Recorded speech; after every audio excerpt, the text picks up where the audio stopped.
and tasty? And we're back with the Soft Lock Podcast. I am Jake. That's Jonathan. We're talking about Monster Hunter. You know what it is. Holy shit. You already know. Holy shit, dude. We're finally here. It's been months of us talking about doing this episode, and we're finally here. Jonathan, It is kind of how you weird. feeling? I think it's kind of weird that we haven't done it sooner because we are such monster hunters. So it is a bit strange that we've never... We barely ever even mentioned it on the podcast before, I mean, which really blows my mind. I know we never did a Monster Hunter episode because in the back of my mind I was like, we're gonna do it when the new Monster Hunter comes out, and then we just missed Rise when we started the podcast. I think it was like a year after. So Yeah, it was no, you know what? That was like 2 years. Whoa. That came out in halfway through my through junior year of college. That's insane. Yeah, it's been a while. Oh my god. But that's all we're talking about today. Monster Hunter. We're going to review Monster Hunter Wilds, and we're also going to talk about Monster Hunter as a franchise. So, this is one of our classic deep dive episodes. We haven't done one in a while. Where we're just going to talk about one thing for a really long time until there's literally nothing else to talk about, and then we won't talk about it again for a couple months. So, without further ado, welcome to the Softlock Podcast. And you can follow us everywhere at SoftlockPod. And you can watch us on Spotify. That's right. There's video on Spotify now. Wow. You can also watch us on YouTube. And you can listen to us anywhere else you get your podcast. We pretty much just review games. That's what the show is. And we don't really review new games often. This is a special treat. So We do sometimes have talks about socioeconomics. Those don't usually go well. We do. Sometimes we also have lengthy debates about politics and also being white men. Yes, and sometimes we just make chimp noises for about 30 minutes. I wish I could say that was a lie, but I think there is an episode where we just both decided to make monkey noises. Yes, not for 30 minutes, but at Not least for 30 seconds. At least Alright. for 30 seconds. So let's talk about Monster Hunter. So Monster Hunter, it's a game. It's kind of a genre though, because there aren't really any other games like it. There's like a handful of them, but it's really its own thing. And in the grand scale of like Grand Hunter to complete noob, you're certainly higher up on the rank than I am. So, Jonathan, could you explain what Monster Hunter is to the people? Well, I'm going to ask you first. I would like to ask you, what genre do you think Monster Hunter is? I mean, What It's is an it? action RPG, Yes, like it is, but that could be anything. Let's go a bit more deep into what that means. Like, what type of action game is it? So, it is a stylish action game. It is a character action game, but it's so slow and so methodical that it's kind of closer to a Souls game in a way. I was struggling for a long time to define what type of game Monster Hunter is, and then I kind of decided that I think the best definition of Monster Hunter is a cross between a fighting game and a hack and slash. Except it kind of takes away the biggest traits of a hack and slash, which is large groups of enemies, and replaces it with one larger enemy, and with a focus on dodging and like readability of monsters. But when I thought of Monster Hunter in terms of like a hack and slash, when I was really struggling with getting better at Monster Hunter and understanding how to be a better hunter, doing those like harder hunts and like G rank expansions, when someone told me that you have to think about it in terms of like a hack and slash in a fighting game, you know, like with your weapons getting up to like, you know, like what role does your weapon serve? That made me understand it a lot easier. So I think we should go into this thinking about Monster Hunter in those terms. Does that make sense? It does, because you're right, but I take some umption. I take some umbrage with calling it a fighting game, which I know you're not calling it a fighting game. I feel like there's got to be a better way to put that. Just the like react, the examine and learn your enemy and then punish. It's not. We can't call it a fighting game. I really think hack and slash is a very apt comparison. I think it does kind of remind me of playing Devil May Cry in kind of a way. The only difference is that Devil May Cry, you can basically destroy all the enemies and kind of attack them before they can react, and then they cannot react anymore. But you do not have the ability to like stun lock enemies in Monster Hunter. But like, here's the thing. I got hack and slash up right now. Definition for hack and slash, also known as a hack and slay and slash 'em up. No one uses those. Refers to a type of gameplay that emphasizes combat with melee-based weapons such as swords or blades. They may also feature projectile weapons such as guns as secondary weapons. It is a subgenre of beat-em-up games which focuses on melee combat, usually with swords. I mean, that's as simple as you can get it. It is a emphasized game with melee combat. 3D. What can you say? But the thing is, why I say it's kind of its own thing is because there really are no other games that put you in the place that Monster Hunter puts you. Like, yes, the boss fights from Souls games in a way do that, but that's more, I don't know how to put it. It's more punishing, and there's more of an emphasis on timing and positioning, I think, than in Monster Hunter, even though that is very important. Yeah. But by the same token, right, things like Devil May Cry, it's not working to compare them. I don't know. I don't mean to get us stuck on this. No. I just thought it would be easier for you to like visualize it, and it's easier for the audience to visualize it. When you think of Monster Hunter, you can kind of think about it in terms of a hack and slash. Because I can what's the word? Elaborate more on what a Monster Hunter is. But I think the general DNA, it kind of is reminiscent of a hack and slash, except you're fighting big monsters. It's like you're fighting the boss of a hack and slash game, and that's like the whole game. And then there's like 50 bosses, and they all take a inordinate amount of time. That any other game, you'd be like, what the fuck? Why is this taking so long? But for some reason, in Monster Hunter, we'd be fighting something for 30 minutes, and we're just cool with it. Yeah, we fight something for 10 minutes, and we're like, damn, that was short. Yeah, that was short, So that's kind of what it is. It is a slow-paced hack and slash game where you just fight big bosses. Yes. And then it's an RPG in a strange way that not a lot of RPGs do this, but there's no experience. There's no like leveling up. There's nothing like that. All of your stats and what you can do is completely determined based on your equipment. So the whole Monster Hunter loop, they got it down to a T. They basically invented the whole thing. If not invented it, but popularized it heavily. But you have no good equipment in the beginning. You fight low-level monster, upgrade your gear. Fight stronger monster, upgrade gear. Fight stronger monster, upgrade your gear. And keep on doing that until you fight God. Yep. I mean, that is an RPG right there. So, yeah, that's Monster Hunter. So, okay. It's an RPG in that you're always grinding for gear. It's an action game in that you're always hitting monsters with swords. So what is it that sets this game series apart from others?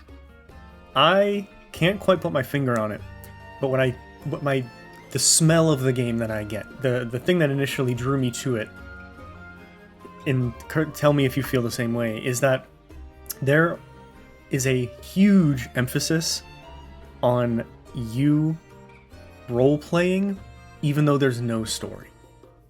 You have to fully commit to, this is my build, this is my weapon, every decision I make, every move I make against this monster is for me to enact this plan that I set out before I got here. Does that feel right? No. What do you mean? Not for me. Not for me.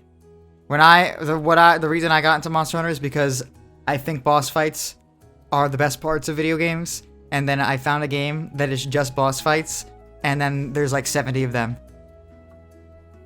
That's what drew me to Monster Hunter. I mean, yeah, fair. I guess I'm just what is it that makes these games different from other games? That's the main thing I'm trying to figure out. I think what makes it different is its unique design. It's completely unique design of how it's centered around its gameplay, unique gameplay loop, and the care that the developers put into place into making extended boss battles. With creatures that all have different behaviors and, visual designs and aesthetics and moves in big, large worlds.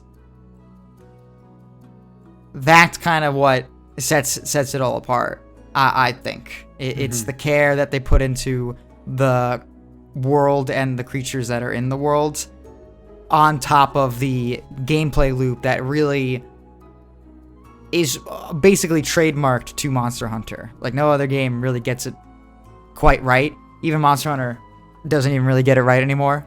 To be frank,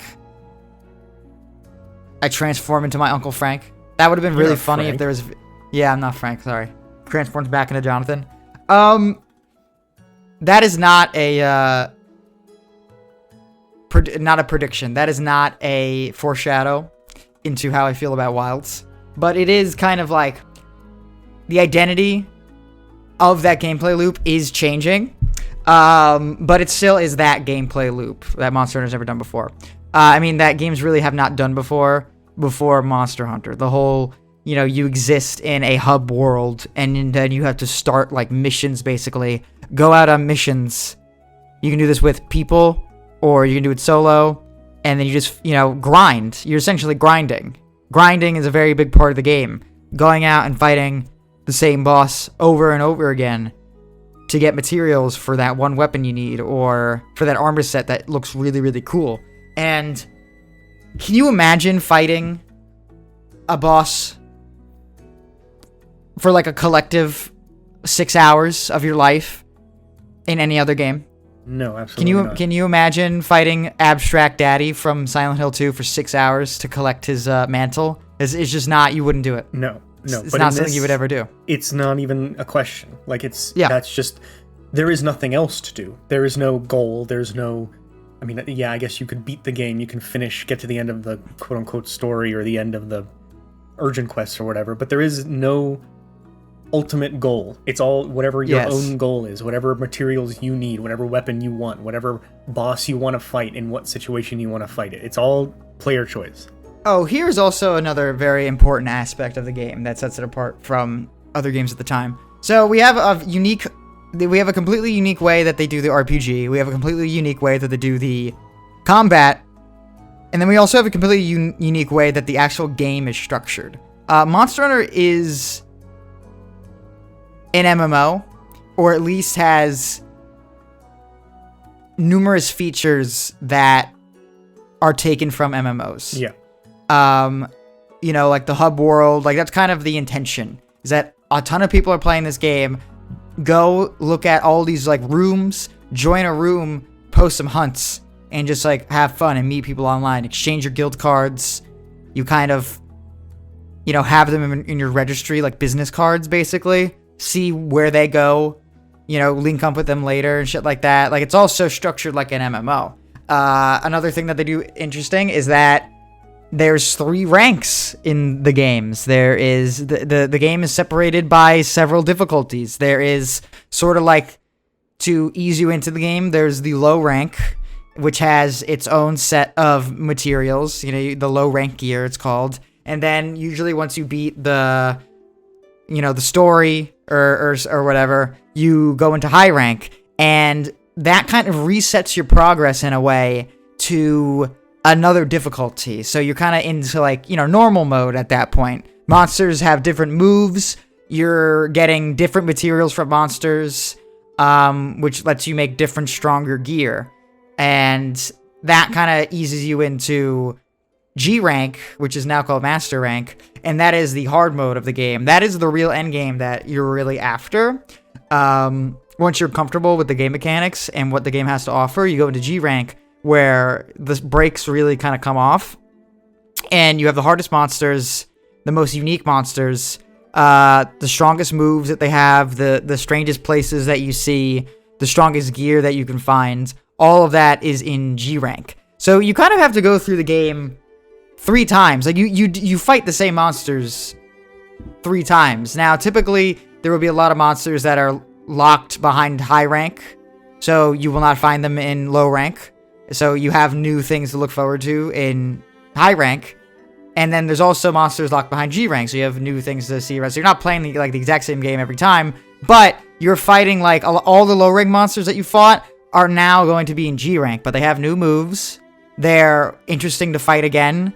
It's just what Capcom does to make people keep fighting the same fucking thing over and over again is very impressive.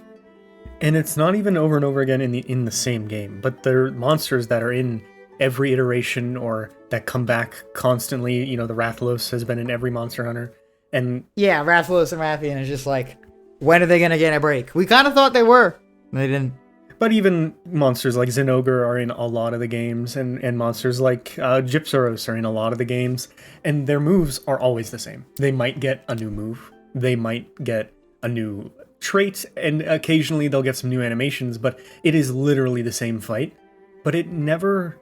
I mean, it does get old if you're constantly grinding over and over again, obviously, but between the iterations and even between the ranks, they just have such a good head on their shoulders for knowing how to make things fresh and how to present something differently in a way that makes you excited to do it again.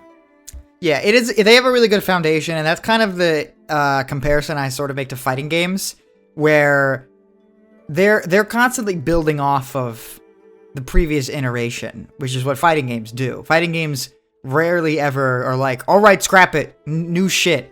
You know, like Street Fighter V Ryu, or Street Fighter 6 Ryu at this point, like, you know, they're always building on the previous Ryu, which was built on the previous Ryu, which was built on the previous Ryu. It's the same exact shit, where they're like, okay, we're gonna have Gypsaros in this game. Let's look at what we did in the last game. Let's build off of that. And they did the same exact thing for the weapons as well. They do it for any other returning monsters. They do it for new monsters. Usually they'll try to do something like new in a way, but you kind of have to think about it in terms of a fighting game. Like, who's the new character? No, you cannot play as the monster, but like, what is this monster gonna do? And that is gonna do to you? And how are you gonna deal with it? It's kind of like a fighting game in that aspect. Like, abstractly, you can think about it like that, in terms of how it's built off of all these previous generations instead of being something completely like brand spanking new.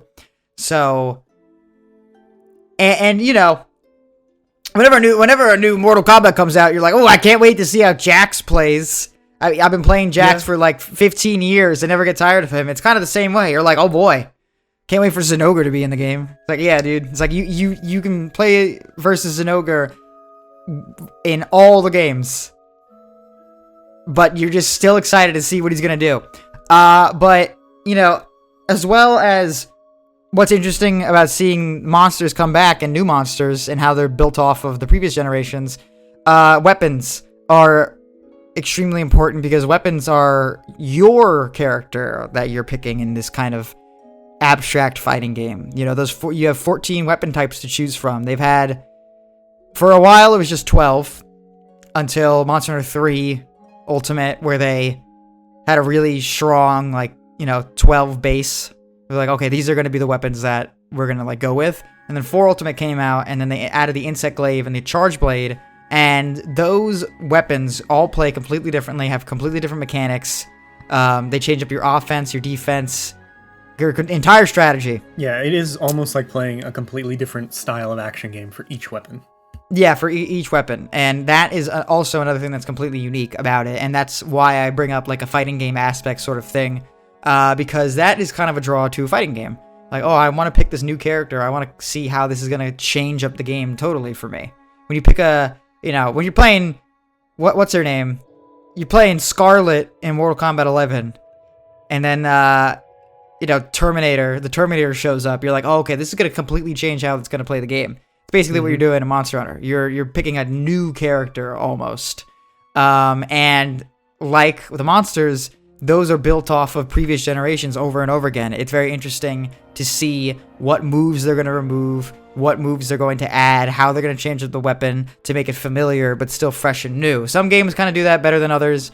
Monster Hunter Rise, all the movesets were almost exactly the same as they were in World, from my memory, except for the wire bug attacks, and then, Sunbreak came out and they added those other moves. But in Wilds, the moves are... The weapons are the most original they've been in a really long time. And it's almost like...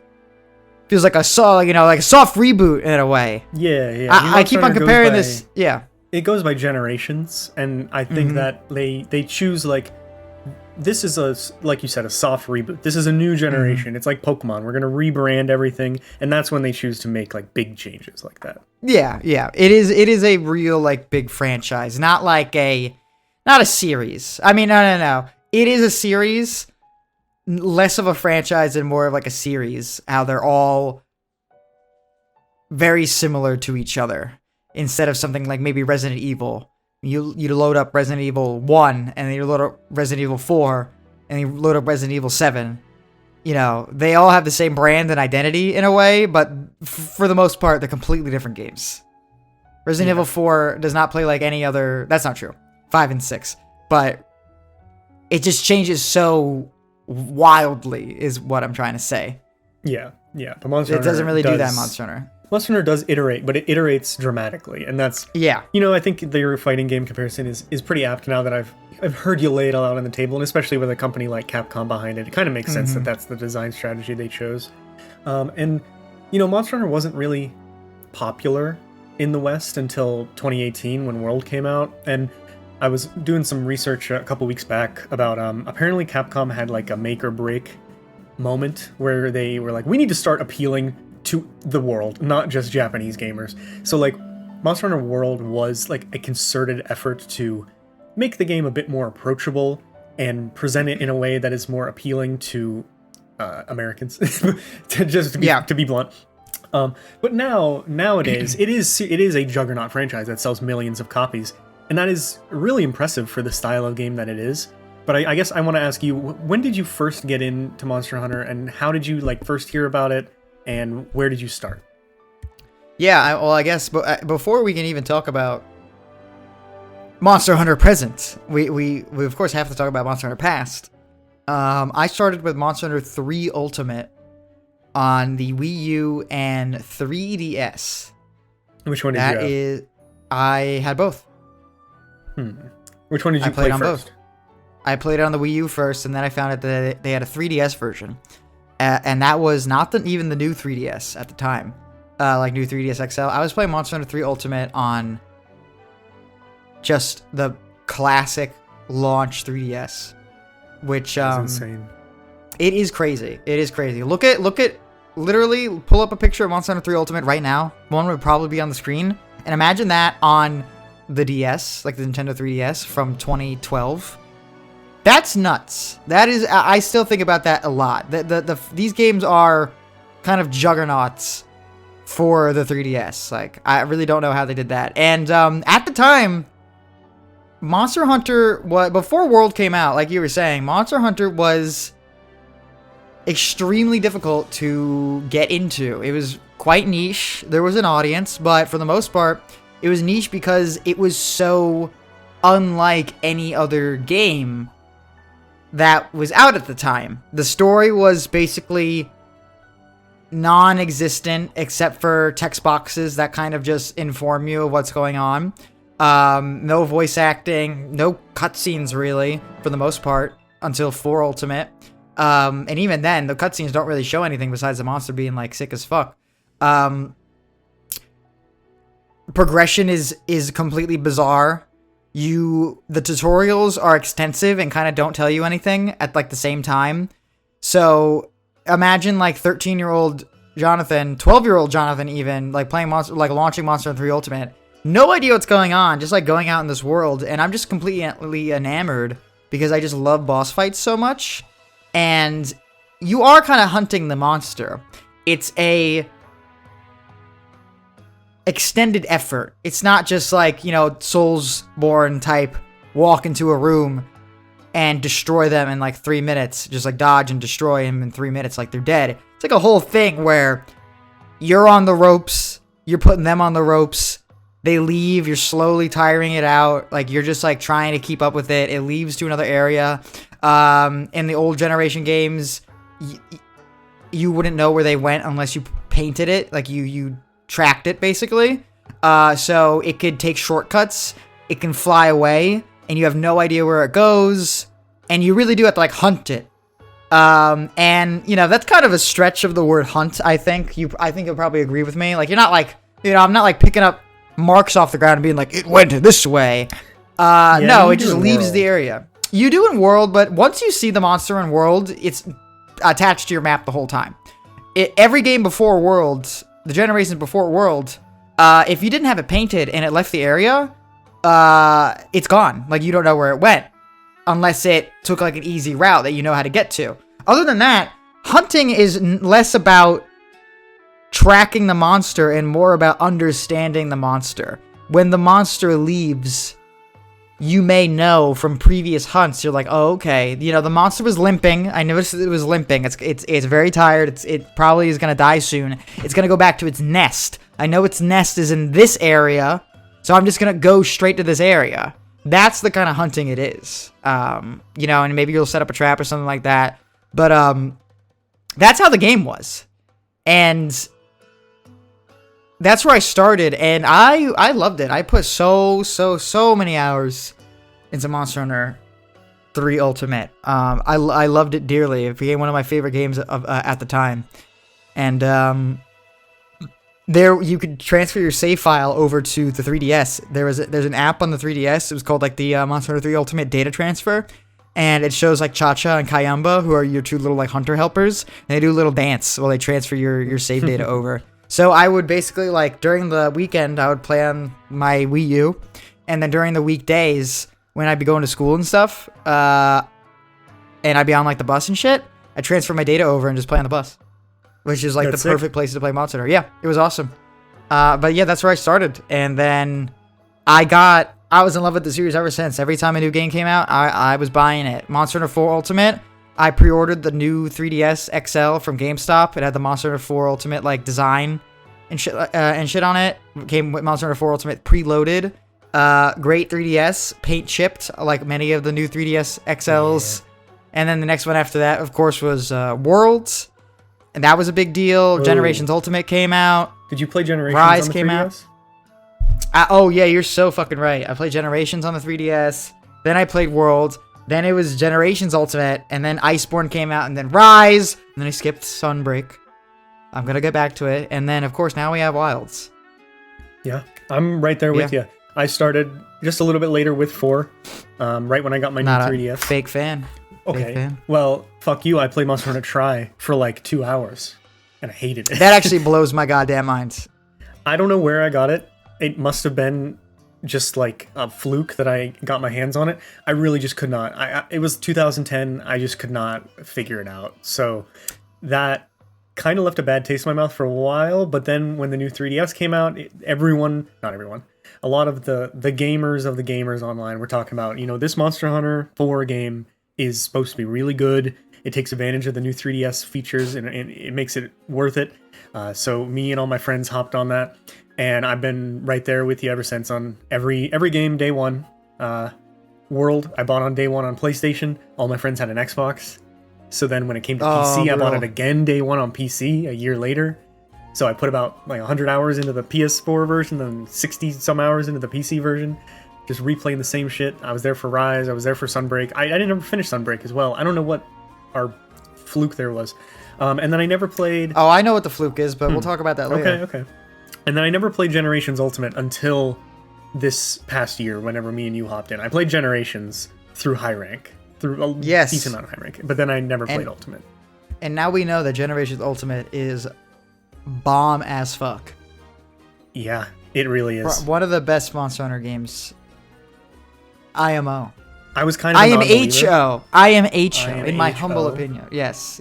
I was kind of a non-believer in Generations. I didn't love Generations when it came out. For some reason, and I think that reason is that I was going from high school to college at the time. So I guess that was before then because it was World came out in 2018. So Generations was, It was what, 2016. Probably 2016 or 2017. Very, 2016. very close to it. Yeah, Yeah. I was in high school and I would play sweating in the middle of the summer, sweating my ass off on Skype. I was about With to my say friends. the same thing, that me and my friends would get on Skype and play Monster Hunter Generations. It is a generational experience. It is a, not a pun, but it is definitely a things of the time sort of thing. Kind of like a 90s kid.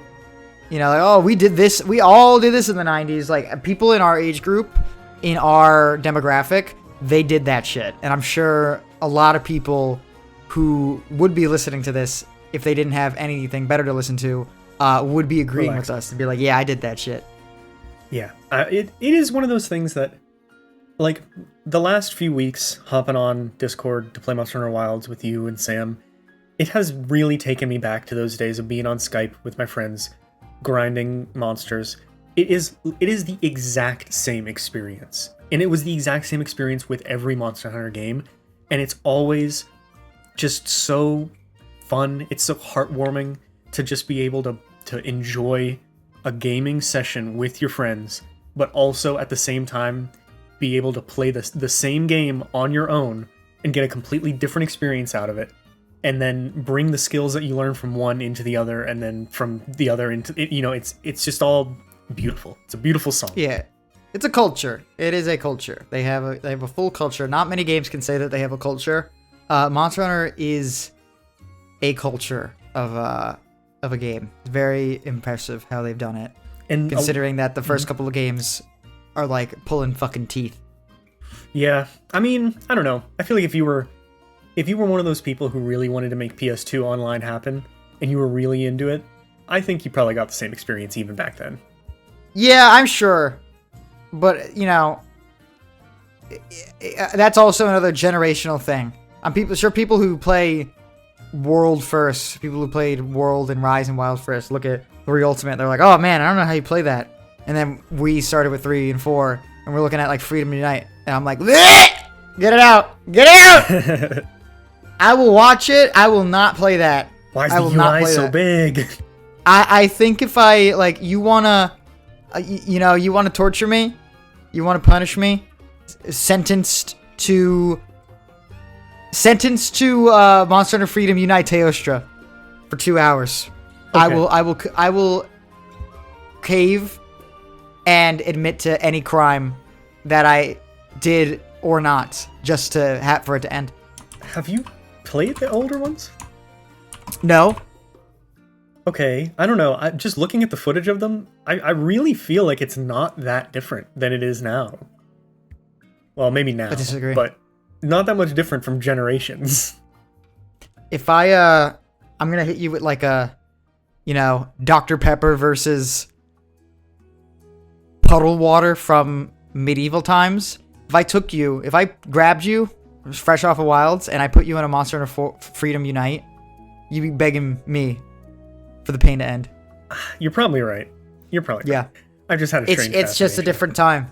It's not their fault. It's not really that much their fault. There's some fucked up decision making in those old games, man. I've seen some crimes in those games.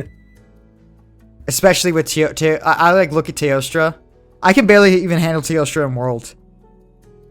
Teostra's Can a you hard imagine monster. playing? Teostra is a very difficult monster. You know what? I hate Teostra in 4 Ultimate. That was one of the monsters I was like, fuck, I just cannot. I do not know how to deal with this. And so I can't even imagine how people did it back in the day. When the game was marginally harder. Yeah, and the games are pretty easy now.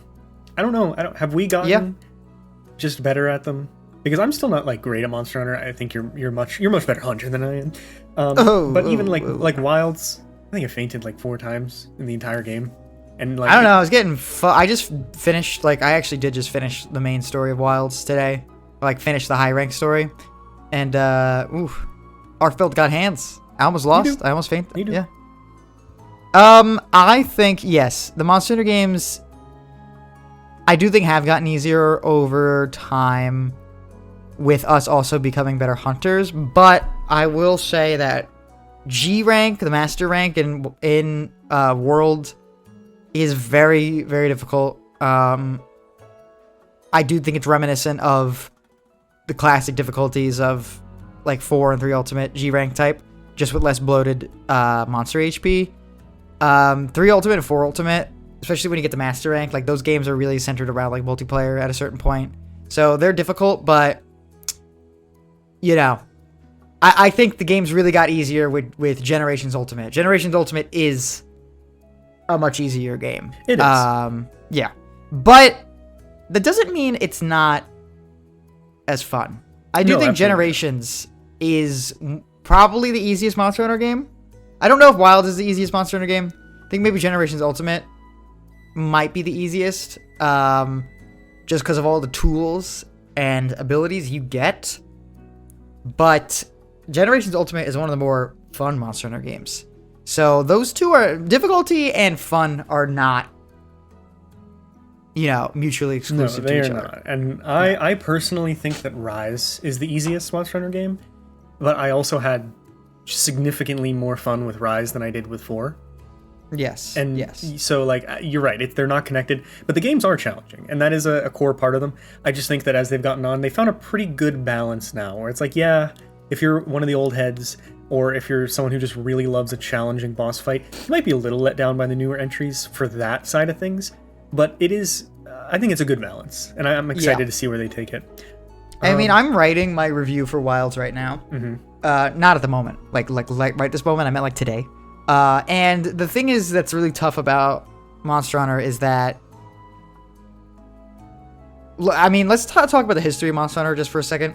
The release history of Monster Hunter is completely incomprehensible, I think, for its beginning history, because they would release like Monster Hunter, and then it was like Freedom Unite, or Monster Hunter Dose, and then it was like Freedom Unite, and then it was like, no, it was Monster Hunter Freedom, and then it was Freedom Unite, and then it was like Third, and then it was Try, and then it was 3 Ultimate. It was just like, what's going on? Once they got to 3, that's kind of where we were getting like a consistent schedule, I think, and was created Monster Hunter the way we know it. Monster Hunter 3 Ultimate came with G rank, so that is the end game content of Monster Hunter. Monster Hunter 3 Ultimate and Monster Hunter Try are completely different games. And that's for a lot of reasons. One of them being most of the difficulty, like the latter half of the game that you're going to spend the most time with, doesn't exist in Try. We did not get Monster Hunter 4 in America. Monster Hunter 4 was low rank and it was high rank. G rank usually was reserved for the next game. Usually it was an expansion, but before World came out, it was a standalone experience. So Monster Hunter 4 came out in Japan, and then in Japan they made Monster Hunter 4 Ultimate, and it was just a new game. It's kind of like how Persona does it. Persona 4, Persona 4 Golden, Persona 3, Persona 3, Persona 5, Persona 5 Royal. It's like they release it as a new game, which is it's a dated concept, I think I would say, but it kind of made it easier for us as consumers, because Japan, Capcom was like, we're not even going to bother releasing Monster Hunter 4 in America. We're not going to like put all the time and resources into that when we just give them like the official final version of the game. So we didn't get Monster Hunter 4. We got Monster Hunter 4 Ultimate. And that was just a one-time purchase of the game with low rank, high rank, and G rank. Then we got Generations, which was just low rank and high rank, and that's when we started getting the kind of like the bullshit again. Because then Generations Ultimate came out, and that was a brand new game with G rank. Am I remembering correctly? Didn't Double Cross come out like almost around the same time that Generations came out in America? Am I making that up? Yes, I think World was the first worldwide release of a Monster Hunter game. Yes, we would get them like a year later. If you watch Gaijin Hunter's old videos, like when Monster Hunter was coming out and shit, where you do all those showcases, they're all in Japanese. Because we wouldn't get Monster Hunter in the States until like a year later. But yeah, Monster Hunter Generations, they made Monster Hunter Generations or Monster Hunter Cross in Japan, and then they release the next game, Monster Hunter Generations Ultimate, as a completely separate game. But for the most part, the game is completely the same up until you get to G rank. It is the same exact game, but you do get the minor changes that they made to weapon movesets and balance and stuff. Monster Hunter World is where they started just making it DLC, which is way more consumer friendly. Like, Yeah. I don't even know if Persona is ever gonna do the whole like second gen. I mean, they did it with Shin Megami Tensei, so I shouldn't. Yeah. I should kind of hold my tongue. But Shin Megami Tensei and then Shin Megami Tensei 5 Vengeance. Like, what the fuck? I don't know. It's Same kind game. of a dated. I don't know if something happened in the Japanese market or whatever, but like even Pokemon doesn't do it anymore. That's how Yeah, you know things are changing. It's a bit. It is a bit silly. It's not consumer friendly, unless you're putting it on a different console or something like that, like on a new generation. It is a bit silly. But yes, Monster Hunter World is when they started doing just the straight expansions. And again, it's kind of like an MMO where the expansion comes out and that's all the new content that everyone's going to consume.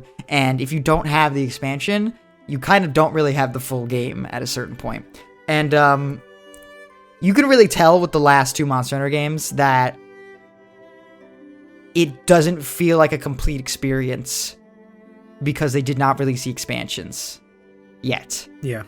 My review for Wild is going to be very different when the expansion comes out. Yeah. We might as well be reviewing two different games in a way. Yeah, and I'm sure That's we kind of what will. it feels like. I'm sure we will review it, and I can almost predict that I'm gonna say something like, now that I have gone back to the game and all this is one of the best like I can just feel it coming. That's how they always get you. Yeah, that's true. I mean, the expansions usually are very, very good. Because all they have to do is just fix what, and they're usually pretty smart. Capcom's usually pretty smart about their mistakes. Like, they fuck up and they're like, all right, we'll at least fix it, I guess. And they're pretty good with that. Like, Iceborne is crazy. It's basically another whole experience that rivals the length of the original game. It's very, very long, very interesting, keeps you interested the entire time. Sunbreak, I didn't play, but I heard it's, there's a lot of good stuff in it, and it has like a whole story mode and shit. We'll just gonna have to see what the DLC for Wild is gonna be. But I played Rise, and I was like, that was it. Okay. Yeah, I kind of felt the same way. Yeah, but I didn't feel that way with World. This is just a little side tangent. I think we're gonna talk. This is a foreshadowing for the later conversation when we talk about Wilds. I didn't feel that way with World. I did not play World and was like, that was it. I finished World and I was like, whew, what a game. Yeah, me too. And you know what? I think I know why, but we'll get to that later. Okay, you want to just let's start reviewing Wilds? I mean, we've been talking about Monster Hunter past. Okay. Now let's talk about We'll Monster get to it Hunter now. present. Because I mean, we've kind of talked about Monster Hunter in what led us to this moment. I think it's time to get into the moment. Talk about what everyone wants to hear. So Let's talk about Monster Hunter Wilds. Honestly, it's kind of weird that it's even here. For the longest time, Monster Hunter is kind of like a bi-yearly series at this point. And it wasn't like that. When 4 Ultimate came out, we were like, what's the next game gonna be? And it felt like years until, like, Generations was cool, but it was kind of just like a side project. I would say, like kind of like a spin-off almost. It wasn't its own generation. Like the greatest it was hits. just, yeah, it was a greatest hits because we had to talk about this one thing before we start talking about Wilds. Okay. World was a complete shift into how Monster Hunter was going to be from then on out. Monster Hunter 4 Ultimate can feel... any game before Monster Hunter World can feel clunky, it can feel stilted, it can feel restrictive, because it kind of was. All the open world was broken up into zones. You had a lot of restrictions in terms of like what you can bring on hunts. Like, you just go into a hunt. The hub world was just like, that's where you spent all of your time unless you were on a hunt and stuff like that. It was restricted in a lot of ways. Like, anytime you drank a potion, you had to do an entire animation where you flex your muscles and you're like, I feel great. And then Monster Hunter World came out, and it was a all these big maps were totally open world. You can go to like your camp and swap out your equipment to your heart's content, store items and materials, walking while sipping your potion. All these new mechanics coupled with really phenomenal graphics that Monster Hunter never has seen before because it was always on mobile. So the graphics and performance had to be tied to the mobile, what the mobile equipment was. Now everything was different. So Monster Hunter Generations and Generations Ultimate was a greatest hits kind of put as many monsters as we can into the game. It has the most monsters of any Monster Hunter game. It has all the weapons. It has all these different styles that you can choose from that sort of take you through different moves from kind of like the series, like different versions of the weapon. So you never get bored because it's the last old gen Monster Hunter we'll get. So they were like, we're gonna make the most Monster Hunter ever, and that was Monster Hunter Generations Ultimate. And now we're in like the end of this trilogy in a way, not like a trilogy because it's not like they're just gonna stop here, but like we've had 3 since then that are the New World Monster Hunter games, and the most recent one is Wilds. So we got 3 new gen Monster Hunters under our belt. This is the 3rd one, you know. And I love Worlds. I was kind of meh on Rise, but Wild seemed like it was going to be a big like return to form in a way because it was going back to like the world, not just like the world aesthetic, but also that groundedness of it, where you were like, they. I don't understand how marketing people do it because they just pull fucking phrases out of their ass and then everyone's just like, oh yeah, that makes sense. Someone describes a new Doom game, the new Doom: The Dark Ages, as boots on the ground, and I'm like, yeah, that's what Doom is, yeah. And that's kind of how I feel about Rise into Wilds. I'm like, oh yeah, we're on the ground again, type. Like we're rooted into the ground. We're in it. We're like going toe to toe with these monsters. Instead of Rise, where you're just like zip zooming around with your fucking bug that shoots, yarn out of its asshole. It's a conversation that me and you have had a couple times before. That like the world and Wilds take themselves more seriously, like a lot more seriously. Yeah. But they still retain all the DNA, even the silly parts of Monster Hunter that make it special. Where I think Rise, like, it is very clearly a new gen game. It's a lot easier. It's got way more movement. It's less restrictive. You can ride a dog, all that kind of stuff.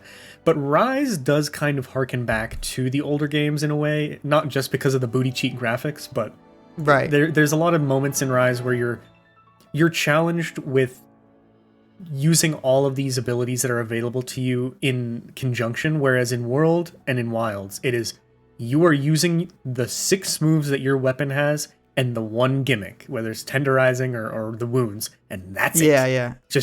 That's what you got. Mm-hmm. So, and it is like, the combat, first of all, it's phenomenal.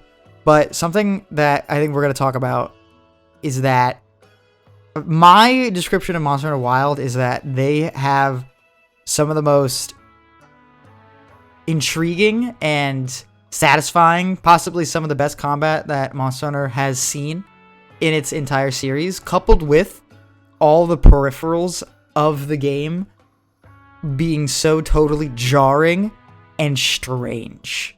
So we have like the best core gameplay and then the weirdest everything else that you can kind of just like take it or leave it. And I think a lot of that is because like I feel like I think about Rise, and Rise could be like, well, what about Rise? Rise was such a departure from the franchise because of like the wire bugs and the free climbing and all this crazy shit. But the thing about Rise is that it does take itself so like lighthearted and non-serious, I would say, that they weren't really that committed to it. Like once Rise, like we saw Rise happen, and then I think everyone knew that we were like, yeah, they're not going to go back to that. They're going to completely change it up next time. And Wilds, they are fully committed into what they're doing now. They're taking it very, very seriously. All the changes they have made are really big changes that seem like they could be here to stay, for sure. Yeah, and I 100% agree that Monster Hunter Wilds has the best core combat of all of the games, and every single other part of the game is just bizarre. It's just so different, and yes, not bad, not sometimes bad, sometimes amazing, but always just like they took a left turn at every possible game design moment that they had and just saw what would stick. Yes, basically. And I think it's going to be tough talking about this. So maybe we can split it up into categories, I would say. Okay. Why don't we talk about... Let's talk about the good first. Let's talk about the combat. Combat is fantastic. It's great in this game. It's just good. There are no weapons that I mean, here's the thing, is that the weapons are so fun to use. Every single one has so much variety, so much player choice, and reward you for trying new things that you can lose yourself in a weapon for like 20 hours without ever switching off. So I haven't even tried all the weapons yet. They're all so fun though. Yeah, they are very, very fun to use. Every weapon changes up, like we said earlier, every weapon changes up how you play in really, really big ways. No weapon plays similar to another weapon, except for maybe like the bow guns, but even then, they're very different in how you're going to interact with like a monster. Like light bowgun and heavy bowgun, they're very different, but they're still bowguns, I guess. And they just, you know, as I've said before, because these games are just built on top of each other, all of these weapons just have mechanic upon mechanic, move upon move, just sandwiched on top of each other, to the point where every weapon is a very deep beast to tackle, to master. Easy to pick up, hard to master type of experience. All these weapons are. Some weapons aren't necessarily great, but they are really fun to play. I would say that Lance and Hammer, they're a lot of fun. Not that good. They simply do not have the amount of pizzazz and craziness that a lot of other weapons, such as Greatsword or Gunlance, have, let's say. So especially Hammer. Hammer is actually very underwhelming, even compared to something like Worlds. But it's still really satisfying. Every single weapon. Really, really satisfying. Hammer's an interesting one, because it is very simple, and it's not that much different than it used to be. But I kind of have a sneaking suspicion that if the monsters were different, that the hammer might be better. You know what I mean? Yeah. The hammer's think so. not conducive to a lot of the monsters in the game, but maybe with the expansion we might change our minds. Well, you know what the thing is? They kind of took out the second. They took out the special charge that they introduced into World, which was really made the weapon much more interesting. Now you really do have just kind of like the two combos to do, which is fine, but it is just a bit bizarre. They're definitely going to tweak the weapons by the time the new expansion comes out. But, you know, again, I still love playing Hammer. It's just interesting. It's just an important thing to note. Yeah. But you're still going to have a lot of fun with all the weapons. Like, it's just great. What are the two new things they really added that are totally unique to all the Monster Hunter games is offset attacks and power clashes, which are definitely two of my favorite changes in the game.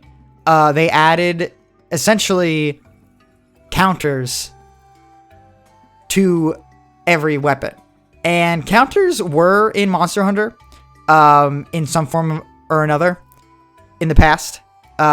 World and Rise had plenty of counters. Generations Ultimate has a lot of special moves that are straight counters, and there's a lot of unofficial counters in a lot of the older games where you just like, you know, you set up an attack as a monster is attacking, and you have a very high chance of like staggering it.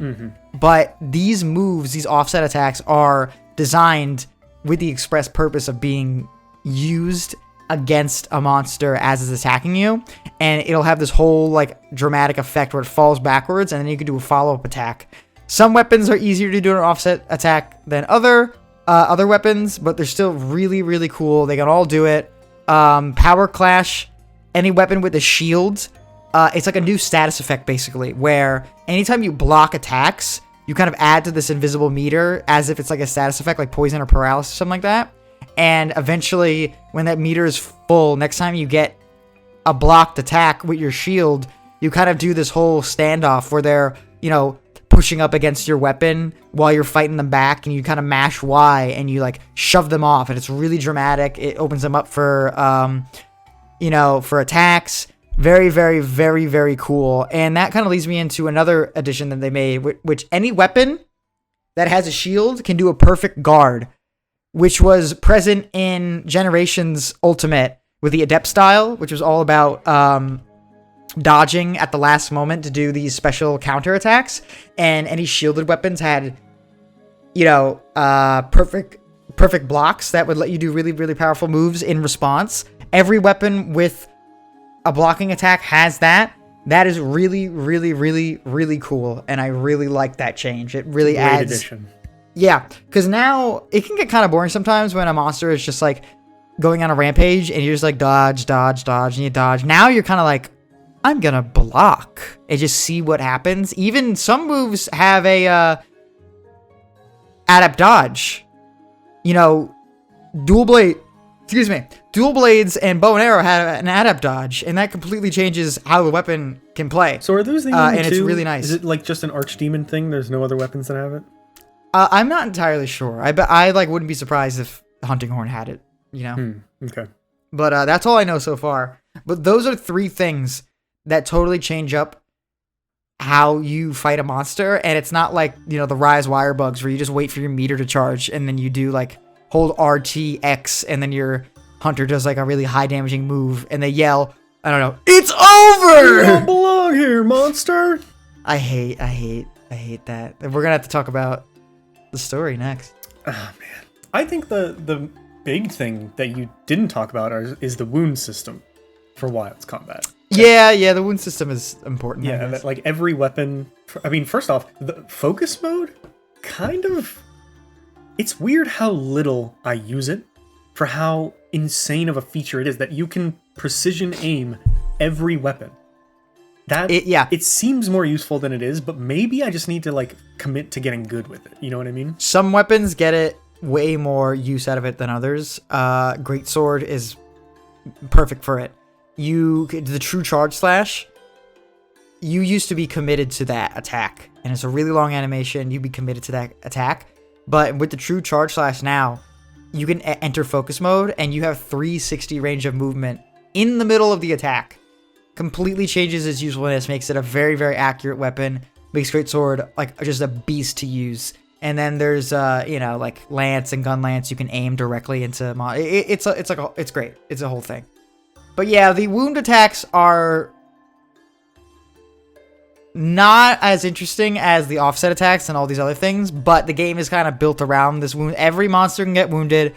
Every weapon can do wound attacks. And it's basically a mechanic where you do like a special move, you do a bunch of damage, make the monster flop over, and then you get like a little reward, Yeah, I don't know. I think it's more important than you're giving it credit for. I agree that the perfect block and the clash is more interesting and is a little more challenging to use, so it makes it more rewarding, but it just gives you another thing to always be thinking about while you're fighting, another way to capitalize on just stun locking the monster, or I don't know. I think it's important. It's a really nice way to give you big damage without making you have to commit really hard to getting big damage. Is how I see it, and that's actually in a good way because it does feel really, really good to do all those moves and do that big damage. But that's kind of more or less how I see it. It's like this is giving you just another opportunity to get big damage for almost free. Yeah, and it is very important. Yeah, I don't know. I think I find myself repositioning to get to wounds, which is... Positioning is so important in Monster Hunter, and now this is like an incentive to not just always be at the head or always be at the feet kind of thing. It just spices it up enough. Yeah, it's good. It's good. Yeah, all the weapons use so many materials. All the weapons are so fun to use, and I don't know if you feel this way because you played a lot of World, and I'm not terribly... I can't remember a lot of what was new in World, so some of this might just be me not playing for a while. I think most of the weapons give you so much more movement in your attacks, so you can reposition without losing your combo or just get out of dodge if something's going haywire, and that it just frees up the game. It makes it feel so much less restricting. I feel like I can take advantage of the monster. I can be where I need to be rather than having to like super plan ahead and everything like that. You are very committed to No, I'm sorry. It's the opposite. You used to be very like, committed to what you were doing at all times in old Monster Hunter games. You are so free in this Monster Hunter game. Very rarely is there an attack that you're gonna do in Wilds that is gonna really like plant you down on the ground and put you in a really bad spot for a long time. Except for maybe like Charge Blade. Charge Blade is a very slow weapon, honestly, in the axe mode. But other than that, like even Great Sword, so much movement that you could be doing at all times. And that weapon has like 3 attacks, and you'd be zooming around. So it's just great. You know, I agree. Yeah, because a lot of the weapons that I like using in Monster Hunter tend to be kind of get in, quick hit, and get out. Now I can stay in, and it just kind of changes the way I approach different fights, where now instead of having to predict what attacks they're going to do so I can get out of the way, I'm predicting what attacks they're going to do so that I can either... I don't know, it just gives me more time to react, and I feel in control now. Whereas before it was a lot of like, all right, come on, don't do the one thing that I don't want you to do right now. Okay, thank God he didn't. I'm safe. Yeah. I feel a lot more free. I love it. Yeah. A lot of the time when I lose, I'm like, that's my fault. Yeah. Yeah, I fucked that up. My bad. All right, so you wanted to talk about story next? Yeah, I mean, we can talk about the story. I mean, we can also talk about something that's very important, is that Wilds is now fully, like a real fully open world, like vibe. Old Monster Hunter games, you would accept your quest, you go to the hub, accept your quest, go out into the world, and you're in the world for a pretty limited time if you weren't doing an investigation. That is no longer the case. Monster Hunter Wilds, you can just enter and exit towns and villages and go to the smithy and upgrade your weapons and change up your gear and like do anything you want in the middle of a hunt. Like no matter what you're doing, you'd be like, I'm done, and just go somewhere else. That is wild. That is really, really weird that Monster Hunter is able to do that. Oh yeah, okay, that's funny. It is the most open world a Monster Hunter game has been, because it really is like open. Like I can just go to base camp and all my shit that I need is there. A lot of the times in older Monster Hunter games, you're like, man, didn't eat before I left. Bring hot drink. Fuck. I didn't eat before I left. I didn't bring hot drink. I didn't do this. I didn't upgrade my weapon. I brought the wrong weapon. You're like, fuck. Now I gotta go back to base camp or something, and then I could just try to recoup as much as I can. But there's none of that. It's so weird to be able to upgrade your weapons in the middle of a hunt. Bizarre. Yeah. Bizarre. I can't believe it. It is really weird, but I actually think that I have like...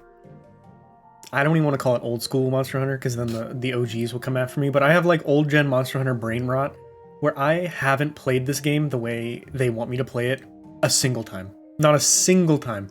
Every time I go to the camp, I pick a quest from the quest board, I go fast travel to the quest, kill the monster, and then I fast travel back to camp. I'm not taking advantage of the fully openness, run into camp in the middle of a fight, or run out of camp to see what monsters are available. I'm not doing any of that. Have you been engaging with that a lot?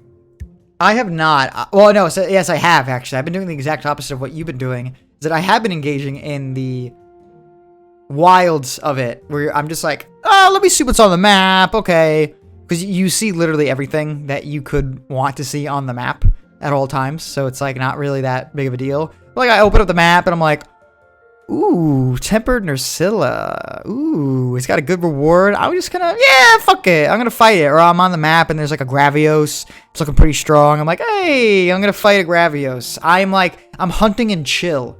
I don't even have a goal. I'm just out in the world and I'm just like beating the shit out of things I find. I'm like Goku. I'm like, you look pretty strong. Let's fight, And then I fight and then I get my ass handed to me. But that's what I just be doing. That is how I've been engaging in the game. And I actually think if the game did not have this, I would give it a significantly lower score. But I do think that Monster Hunter Wilds is aiding to a very relaxed, much more relaxed and chill, just vibe experience. It's very, when I play with you and Sam, and, the random fourth person who will just join your SOS flare, it's just like, oh, what are you hunting right now? Oh, I'm just like, I found this thing. I'm hunting it right now. You want to join? Like, it's just like, oh, what are we going to do? Old gen Monster Hunter games. Monster Hunter Generations Ultimate. Me and you are like doing a grocery shop like checklist. We're like, I need these materials. I need this, that. Let's do this. And then after we'll do this. And then let's see if you get the material again after we do it again. And it's like, oh, you didn't get it, so we have to do it again over like that. But now it's just like, what are you fighting? Like, I'm fighting this. Let me join. Just so free. Just join a quest at any time. Leave. Do whatever you want. Very, very relaxed. Yeah, it definitely And I like that. I like that a lot. The multiplayer aspect of Wilds, I have been really loving. Because World introduced the SOS flare, if I'm not mistaken. And just being able to join people in the middle of a match and find the monster you want and help people out. I love that shit. But you're right, in Wilds, it really is like, okay, we're all just kind of doing our own thing in the world. And if it lines up, we'll just bump into each other. Like, not literally, like we're not out in the wild, but it'll be like, hey, what are you fighting? Let me hop in, kind of thing. Yeah. It does feel like before, when you were playing Monster Hunter with friends, it was like, all right, we're progressing. We're playing together because we need to help each other because we can't do this by ourselves.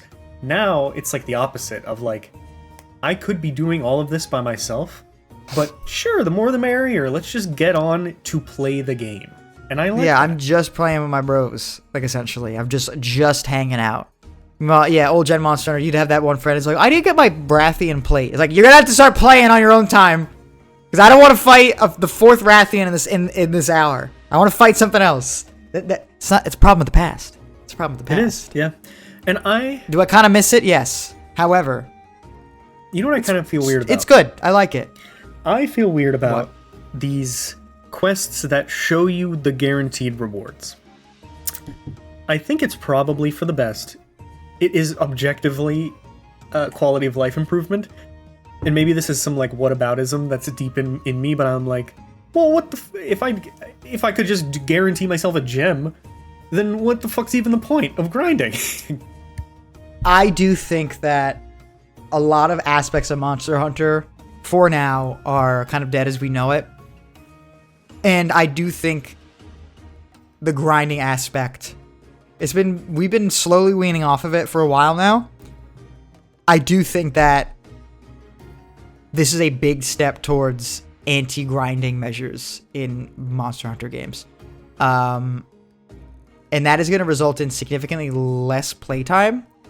And for people who like that grind, who like having an excuse to fight this monster that maybe you wouldn't just to see, it's gonna feel really strange because they have completely changed, not completely changed, but they have more or less changed how we progress in the game.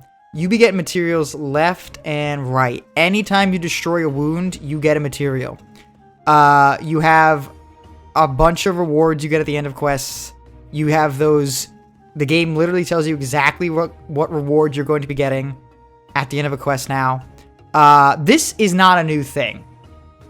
In World, you did the investigations that would tell you that you were gonna get bonus rewards, but they would only give you a rarity on what they could be. So you'd have like, they have like 3 slots of a bonus reward. It'd be like gold, bronze, silver, and all those have different pool to pick from. So you kind of knew that, like, oh, if you have like a really good Anjanath quest with 5 gold bonus rewards, you're gonna want to do that quest. But it's different now that the game literally tells you exactly what you need. I do think it is sort of a bummer, because Monster Hunter Wilds is much less of a thinking game. I think it does a lot less to engage your brain in aspects that are not the combat. And that is kind of like a really pretentious thing to say. It's like, well, they're just streamlining it. They're removing the grinds. They're making it like they're making it better. Like, this on paper is such like a good move that any older Monster Hunter game, like, before we knew that this was a possibility, if you told me in Monster Hunter World that, like, oh yeah, you'll be able to see what rewards you get before you even fight the monster, and I've been fighting this like Agnactor for 5 hours straight. I'm like, fuck, that would be awesome. But now that we have it, it's like really sort of not really it is not engaging my brain in the same way as older Monster Hunter games have done, you know, because of that. And I know that may sound pretentious because on paper these are just really, really good changes that are just player friendly, respectful for your time and your patience. But I found that for gamers like me, it simply does not engage that part of my brain that I want to have engaged. Unfortunately, I like the chance. I like the discovery. I like the unknown aspects of things. And without that in the game, it is a significant hit to the experience. Let me ask you something, because this is something I've been feeling out, and I can't tell if I actually don't like it or I'm just abrasive to the change. Sure. I don't love the RPG mechanics in Wilds. And like you mean like the entire game? Yeah. Like, no, I mean, most of the game is fighting monsters, and the combat is fantastic. So this is something I've actually been thinking about very little, where in older games I would think about it a lot. Like armor skills, weapon skills, decoration sets, loadouts, things like that. I don't find it engaging whatsoever in Wilds, because for a variety of reasons. But the main one that I'm seeing is like, there's no more counter slotting. You don't need to anymore. Yes. And well, that's been absent for so long. I know. And it is lame. I agree. Just like taking that as the baseline. There's no more counter slotting, as in you're not actively trying to diminish negative skills and get positive skills and like min-max that. So now you're only doing positive skills, pretty much. For the most part. But I don't have any reason to do these positive skills. Like even in World and even in Rise, there's a lot of benefit to you getting, you know, level 5, I don't know, fucking like attack boost or grenadier, or, you know, getting wide range and being that's like a big deal. Yeah, that's the game. Like fighting the monsters is what you're doing moment to moment, but your goal isn't to fight and kill the monster. Your goal is to get level 6 beef up. You get like hunger diminishment or whatever. Like why am I blanking on like all the skills? But you know what I mean, like tenderizer. They all have like just they all just have like completely not like generic names, but all just like free element, like shit like that, like just like random words, free just meal, nouns put together. You know, Like I agree with you 100%. Capcom in Monster Hunter Wilds is just giving you things that you used to have to really think about and fight for. I have not cared about any of the armor skills. I have not cared about any of the weapon skills. Every weapon has a skill on it now. Doesn't matter. I haven't thought about it at all. Because the game just hands it to you. The game gives you so many things just off the bat. And just by playing the game normally, just by making a random armor set, you're getting so many skills and meal skills and weapon skills and all these things. And I have not seen a tangible difference in how I play the game based on that.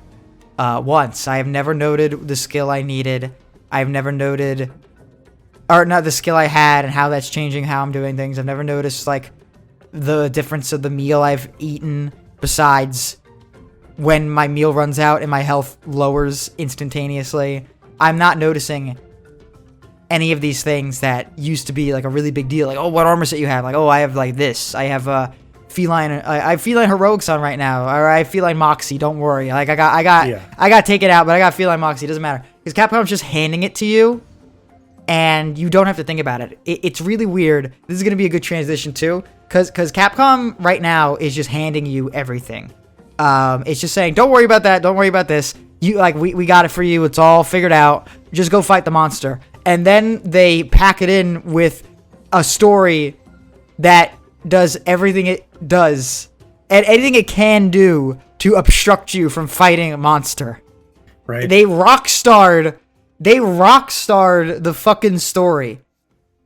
In GTA 5, every mission in Grand Theft Auto, in Red Dead Redemption 2, and even the first Red Dead Redemption, those are the 3 Rockstar games I played to completion.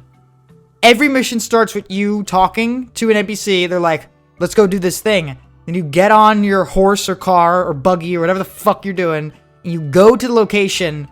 The game plays itself. You just walk to the location while they talk your ear off for like a really long time. They're talking about things that aren't interesting, like that any other RPG would have summed up in interesting dialogue in like 6 sentences.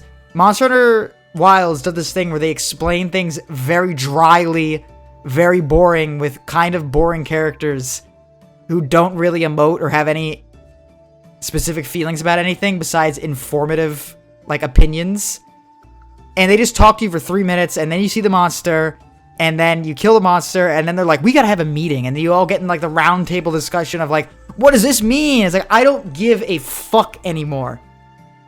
I want to do whatever it takes to be out of this conversation. And that's not a new thing to Monster Hunter. They've always done that, but they've never done it this much. It is integral to the experience of Wilds now, because you cannot avoid it. You cannot mash A out of it. You have to do these secret sections where you're just walking and being like, the water's red. Isn't that fucking weird? Even in World, they didn't do that. They would just send you off into the location, and you can kind of just go to things at your own pace. So but no, you are locked in. You have to listen to this dialogue, and you have to go down this path. And if you stray off the path, they're gonna be like, no, come back. The most you can do is just use your slinger, which is really cool. But you have like no agency when you are not fighting a monster. So it's really weird for Capcom to be like, don't worry about all this role-playing nonsense. Just go fight the monster. And then they're like, do you want to talk about what just happened for 10 minutes? No, I don't. Nata. Bro. Tashin. Bro. I don't need to talk to you about the monster right now, Eric. Let's just fucking kill it. So, I'm with you. Story's abysmal. It's one.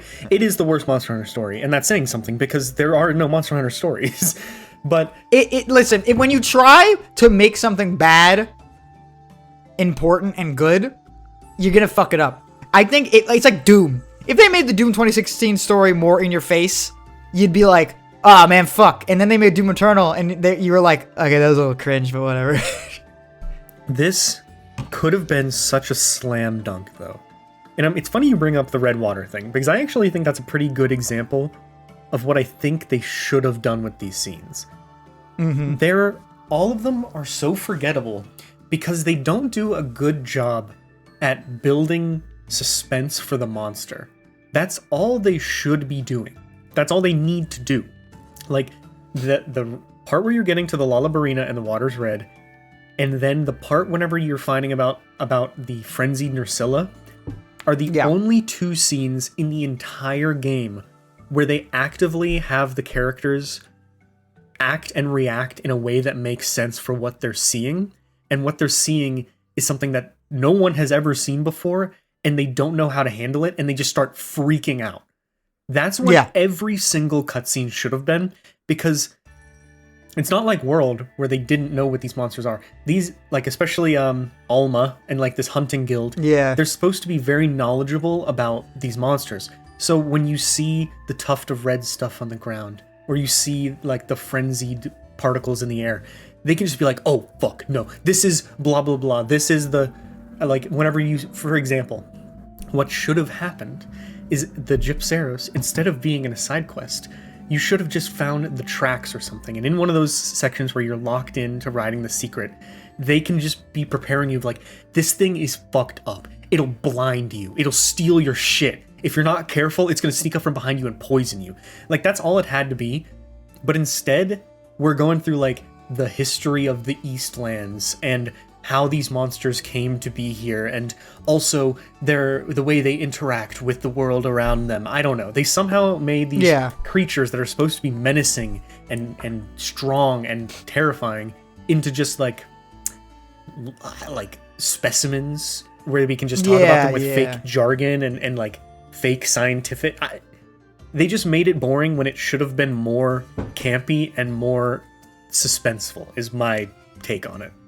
It's how I imagine what it would be like hanging out with the Half-Life scientists They just suck the fun out of everything. You're just like, shut the Yeah. fuck up, man. That's why you shoot the Half-Life scientists. They're like, oh man, I would love to get a hand on that under a microscope, and you're like, fuck you, Kleiner, and you blow them up. But yeah, I mean, like, there's that cutscene with the Zuu, and like, first of all, that was a reveal. Like, they didn't advertise that at all. It just shows up, and everyone is like, what the fuck? And it has such a weird, and it has such a weird appearance that you're just like, oh, like, get it away, like it's scary. It's weird. It's scary. And I think we can go no further. No Monster Hunter game has done cutscenes as well as Monster Hunter 4 Ultimate. Every new monster you fought in Monster Hunter 4 Ultimate has a cutscene where they kind of show you what they're made out of. You know, like the Gypsaros. Like I'm pretty sure Monster Hunter 4 Ultimate, like, you find the Gypsaros and he like freaks out and he climbs up a wall and then he falls off the wall and like hits his head and he's like just on the ground. And then your hunter's like, oh, that was weird. I guess it kind of like took itself out. And then it flashes you and stuns you. And then, you know, your screen goes completely white. And then it like becomes normal again and he's gone. Your hunter's like, what? And then it like shoots out his tongue and like licks your ass. You're like, whoa! Like that could have been every cutscene. But instead, like, just like show us what you got, man. But no, it's all just like, oh man, I can't even tell you. I don't remember a single. I mean, I remember like some of the cutscenes, like some of the weird, like completely on rail sections that you can't ever do again or mimic, like the Doshaguma herd, like you know what I'm talking about, Stampede, Yeah. like those, Or like the were intro cool in the with moment. all the Balahara. I mean, that was actually kind of Yeah. cool, but Yeah, those are cool, but like those are few and far between. It's like 10 minutes of that, maybe of total footage and gameplay, and then every other hunt in the main story is when you're in the Rockstar car and you're in the car with Lamar, and Lamar's like, I'm gonna steal money from the mafia, and Franklin's like, you stupid asshole. Like, we don't have, like, at least Rockstar, they had very interesting characters, and they'd be like, you know, be like, I'm gonna do this. It'd be like, no, fuck you. You're an idiot. It'd be like, you know what? I'm still gonna do it, and also, you're fat. And he'd just like shit like that, and then he'd be like, oh, it'd be like funny and interesting to listen to. But now it's just like you are, you know, that is the best comparison I can make it. You are hanging out with the Half-Life scientists, you know. You're like, fuck, man. And then, not even talking to like Gemma or something. Gemma's like, oh man, I wish I can make a hammer out of that. Something, right? Like I don't know. Even like you go into a quest, and the idea here is like, okay, we found tracks for a Rathian. And now you're talking about the Rathian while you're on the way there. But the way they do it in this game, this is, I don't even remember, because none of this game is memorable. They actively go out of their way to make sure you know that you're going up against a monster, and then do everything they can to make it sound like the most boring fight you'll ever have. They don't emote. Like the way you said it earlier is that they don't emote, and they don't show any real emotion. All that we needed would be for Gemma to be like, you know, I heard that this thing's poison tail can really be made into some interesting weapons or something. And you're like, oh, it's got a poison tail. Like that. That's all this needed. And it also tries to have its cake and eat it too, because it's a game story about a new world with no one in it, but it has people in it. Yeah, but it has people in it. And there's like, I mean, to be honest with you, in both gameplay and story-wise, World and Wilds, the name should have been flipped. Monster Hunter World should have been Wilds, and Monster Hunter Wilds should have been World. Those two names make a lot more sense contextually within the gameplay and the story aspects of both games. Yeah, that fair. I think I like Wilds as a title for this one though, because it does feel like, I mean, there's like 8 large monsters on the map at all times. Like, this is the Wilds. Yes, it is wild. It is quite wild. In terms of gameplay, absolutely. But there was something about World being like, this is an island that we just found, and it's huge, and there's just everything we see. We're like, well, I don't know what that is. Or it'd be like, oh yeah, the science boys just named that shit Anjanath. Go kill it now. But now everything's just like, oh yeah, you know, the locals call that Quimitrice, and the locals speak the same exact language that we do, and they've never seen us before. It's like, what? And they also don't What do you have mean? weapons, yet they live in a world. And they don't have weapons. They've never seen a weapon before, and this is the only time that they've had an issue with it. But like, this is the only time they've had an issue now that we're showing up, which is also just a plot line that gets kind of dropped really fast. Okay. You know, when reviews were being dropped for Monster Hunter Wilds, they were like, you know, the story actually is like a big deal in this game, and you know what? It's not that bad. And I was like, oh, that's exciting. And playing through it, like, you know, basically through low rank, it's like, it's interesting enough. You're like, all right, this is like keeping me interested. And then as soon as low rank ends, it's just like, it overstays its welcome by like 4 times the amount of how long it was there. That's the thing. It was not that bad at first, but because it just kept going, it did not stop. It did not let up. It just kept fucking going.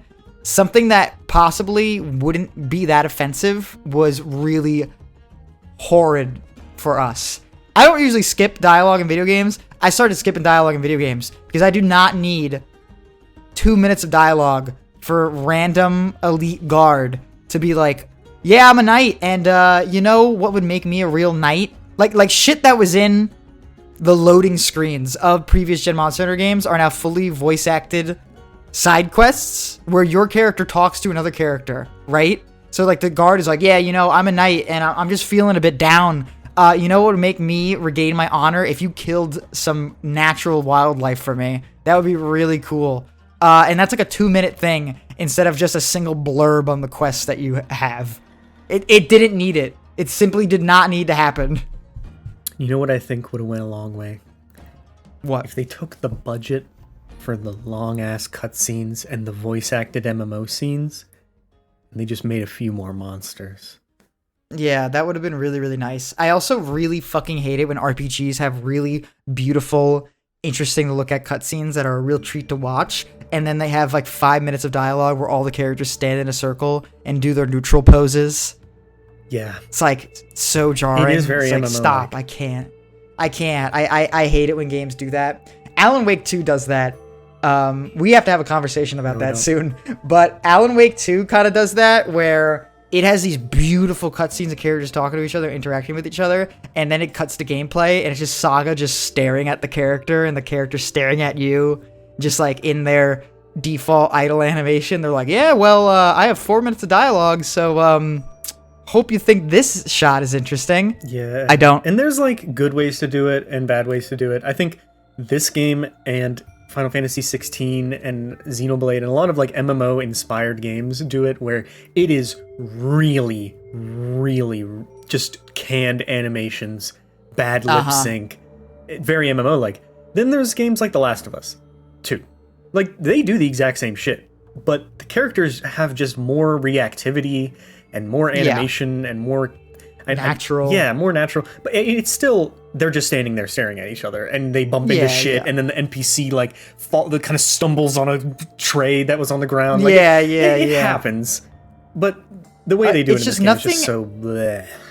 Nothing has ever beaten, and this is kind of a joke, nothing has ever beaten how Fallout 3 and 4 does it, where the camera just zooms in on them, and you are just stuck in time, talking to each other. It's just, that's all you need.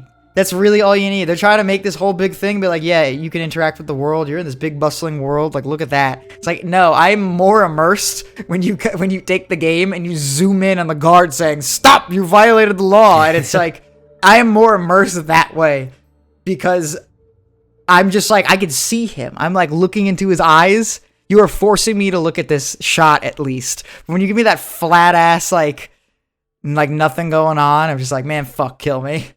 This has got to be one of Baldur's Gate does it perfectly. Baldur's Gate does it perfectly. Yeah. There's never dialogue in Baldur's Gate 3 where I'm like, you know, like, give me something to look at. Like, you're always looking at the character, like a 2-shot of these two characters talking, like you're in it, like watching a TV show, like I'm watching the fucking Sopranos.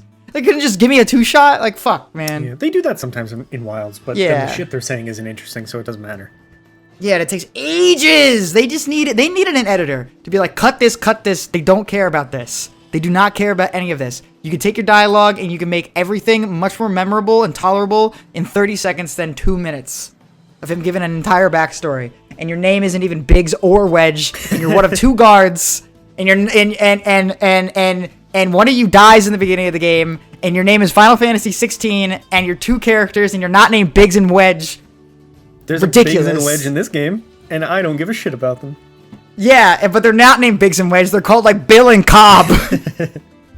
And they have this really, really cringe moment where the Ace Lancer from Monster Hunter 4 Ultimate shows up, and his name is Fabius for some reason, and there's like a bunch of frenzied Nursilla, and then they hold their lances up against the Nursilla, and they talk to the Ace Lancer that goes, "You always protected us, now we protect you," and the Lancer's like, "Oh, you guys, oh," it's like, stop, I don't, like, who, show me the guy at Capcom who they like, you know, the dude who was fired from RGG Studios who made the side quest, who was fired at RGG Like a Dragon side quest writing stories, sub stories, and hired at Capcom and wrote that fucking scene and was like, this is what Monster Hunter needs right now. This is what Monster Hunter needs. It did not need that at all.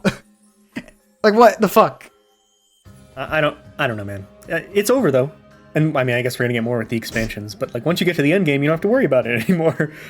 That's true. I have literally just gotten to the end game where we just finished fighting Arkfeld for the second time, and Nata's like, damn, wish you didn't have to kill that thing. And it's like every scene Arkfeld is in, it's like Arkfeld is just like killing everything, just destroying the environment, killing these giant creatures that are, for the most part, like minding their own business and living and just absorbing their energy, just screaming, shooting out dragon energy. And Nata's like, it's just like me, dude. It's just like me. It's like you finally kill him, and now the game is just like they. I felt like that meme of the dude breaking like the handcuffs off his fucking hands. Like, thank God, it's over. It's like, well, oh, what do you do now? Oh, now we play the game. Can we talk about Nata actually though? I don't want to talk about Nata. He literally ruined the story for me. I was willing to give it a chance. I didn't dislike him that bad. I was willing to give the story a chance because I thought it was cool that they were PlayStationing the Monster Hunter story, and that the cutscenes were really good looking, and that the characters were at least kind of interesting. And then this little fucker just had to be in every scene, and his voice acting is terrible. You know what? Normally I would say, you know, no offense or sorry. No, whoever the fuck voice acted this guy, you need to just get a new job. All right. Oh, listen, and you can't put a character like this in a game and try to make him likable when every word out of his mouth is just the most insane shit you've ever heard that isn't realistic. It is not based in, even though the game has a giant mosquito bird that puffs up and a chicken that breathes fire, we could have realistic emotions come out of these mouths, and they do not. And Nata is the worst offender. I didn't think he was that bad until I thought his writing really just did him so dirty. I just don't understand why he liked Arkfeld so much, and he was never like. I feel like he never understood the problem with Arkfeld. Like the entire time, he's just like, "Yeah, I hope he pulls through." Like, what? No, he's gonna destroy. That's like watching like things, but he doesn't need to eat them. He just wants to crush them in his teeth.